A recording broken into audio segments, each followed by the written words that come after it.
Class 11 में आलो आधार में हम लोग पढ़ रहे हैं बेबी हालदार के बारे में। बेबी हालदार इस चिंता में पड़ी हुई है कि वो कैसे अपने घर का खर्च चलाएगी, कैसे अपने बच्चों को खिलाए पिलाएगी। अकेली है, परेशान है। उसके बाद सबसे बड़ी समस्या है वो जहाँ जाती है लोग उससे बार बार इसी तरह अटपटे सवाल पूछते हैं कि तुम अकेले रहती हो, अकेले क्यों रहती हो, तुम्हारा पति कहाँ रहता है। ये सारे प्रश्नों से वो परेशान है। दूसरी उसको चिंता है कि उसे काम नहीं मिल रहा है, लोग बेकार की बातें करते हैं। आगे देखते हैं। मेम साहब की कोठी के सामने की एक कोठी में सुनील नाम का 30-32 साल का एक युवक मोटर चलाता था। वह मुझे पहचानता था, इसलिए मैंने उससे भी अपने काम के बारे में कह रखा था। एक दिन रास्ते में मुझे देखकर उसने पूछा, तुम क्या अब उस कोठी में काम नहीं करती? मैंने कहा, मुझे उस कोठी को छोड़े 1.5 सप्ताह हो गए, अभी तक मुझे कोई काम नहीं मिला है।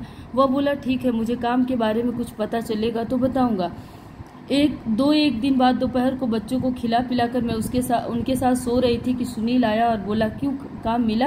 मैंने कहा, नहीं, अभी तक कुछ नहीं मिला। वह बोला, तो चलो मेरे साथ। मैंने पूछा, कहाँ? तो वह बोला, काम करना है तो मैं तुम्हें लिए चलता हूँ, बाकी बातें तुम स्वयं कर लेना। उसकी बात सुन मैं फौरन उसके साथ निकल पड़ी। वहाँ पहुँचकर सुनील ने गेट के बाहर लगी बेल बजाई तो उस घर के साहब बाहर आए। सुनील ने उनसे कहा, सर आपने कहा था ना, मैं इसे ले आया। उन्होंने मुझसे पूछा, तुम बंगाली हो? मैं बोली, हाँ। इसके बाद काम के बारे में बातें हुई। उन्होंने कहा, देखो यहाँ जो औरत काम करती है उसे मैं 800 रुपये देता हूँ, तुम्हारे पैसों के बारे में तुम्हारा काम देखकर बताऊँगा। मैं बोली, ठीक है, यहाँ कितने बजे आने से ठीक होगा? उन्होंने कहा, तुम जितनी जल्दी आ सको, क्योंकि मैं बहुत सवेरे उठता हूँ। मैं बोली, मुझे तो जाकर बच्चों के लिए खाना वाना बनाना होगा, मैं 6-7 बजे तक आऊँगी। इतना कहकर मैं चलने लगी तो मुझे लगा वह पैसों के बारे में कुछ कहना चाहते हैं। सुनील जाने को हुआ, उससे मैंने थोड़ा रुक जाने को कहा। वह बोला, तुम बात करके आ जाना, मैं चलता हूँ। मैंने कहा, बस थोड़ा सा रुक जाओ। लेकिन साहब ने फिर पैसों की बात नहीं उठाई और सिर्फ इतना कहा, कल से तुम काम पर आ जाओ।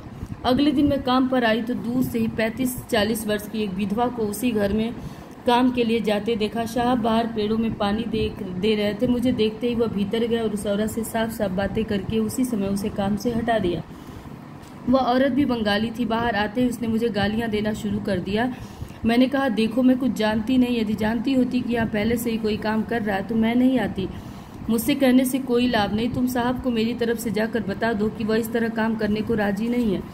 उसने ऐसा कुछ नहीं किया और मुझे बकते बकते चली गई। साहब आकर मुझे भीतर ले गए और सब समझा बुझा दिया कि क्या करना होगा क्या नहीं करना होगा। बस उस दिन से मैं अपने मन से खाना वाना बनाकर टेबल पर रखकर घर जाने लगी। मेरा काम देखकर घर में सभी आश्चर्य करते। एक दिन साहब ने मुझसे पूछा, तुम इतना ढेर सारा काम इतने कम समय में इतनी अच्छी तरह कैसे कर लेती हो, कहाँ सीखा तुमने यह सब? मैंने कहा, घर के काम में मुझे असुविधा नहीं होती क्योंकि बचपन से अभ्यास है। बचपन से ही मैं बिना माँ के रही हूँ। मेरे बाबा भी सब समय घर पर नहीं होते थे, इसी कारण मेरा पढ़ना लिखना भी नहीं हो सका। मैं इसी तरह रोज सवेरे आती और दोपहर तक सारा काम खत्म करके चली जाती। बीच बीच में साहब मेरे बारे में इधर उधर की बातें पूछ लेते। एक दिन उन्होंने मेरे बच्चों की पढ़ाई लिखाई के बारे में पूछा तो मैंने कहा, मैं तो पढ़ाना चाहती हूँ लेकिन वैसा सहयोग कहाँ है, फिर भी चेष्टा तो करूँगी ही बच्चों के लिए। उन्होंने एक दिन बुलाकर फिर कहा, तुम अपने लड़के और लड़की को लेकर आना, यहाँ एक छोटा सा स्कूल है, मैं वहाँ बोल दूँगा, तुम रोज़ बच्चों को वहाँ छोड़ देना और घर जाते समय अपने साथ ले जाना। मैं अब बच्चों को साथ लेकर आने लगी। उन्हें स्कूल में छोड़ घर आकर अपने काम में लग जाती। स्कूल से बच्चे जब मेरे पास आते तो साहब कुछ न कुछ उन्हें खाने को दे देते। अब तक हम लोगों ने पढ़ा है कि वो जहाँ काम करती थी उस काम को छोड़ चुकी थी। सुनील नाम का एक लड़का था जो उसको एक जगह काम के लिए बताया। वह जाके साहब से बात की। साहब ने बताया कि तुम बंगाली हो, तो बंगाली हो? इसने बोला हाँ। फिर उन्होंने बोला, मेरे यहाँ एक औरत काम करती है, उसको मैं 800 रुपये महीने में देता हूँ, तुम्हारा काम देखकर मैं पैसा बताऊँगा। उसके बाद उन्होंने उसे समझा दिया कि कितना काम करना है, कब करना है। बोले, सवेरे जितना जल्दी आ सकती हो आओ। उसने बोला कि मैं 6-7 बजे तक आ पाऊँगी। बोले, अगले दिन जब मैं काम पे गई तो 30-35 40 साल की एक विधवा औरत उस घर में काम करने के लिए जा रही थी। साहब ने मुझे देख करके उस औरत को काम से मना कर दिया और वो औरत बेबी को गाली देते हुए चली गई। इसके बाद से वो अपना सारा काम ठीक ढंग से करने लगी। एक दिन साहब ने उससे पूछा कि तुम्हारे बच्चे पढ़ते हैं? इसने बोला कि पढ़ाना चाहती हूँ लेकिन वैसा अवसर नहीं है।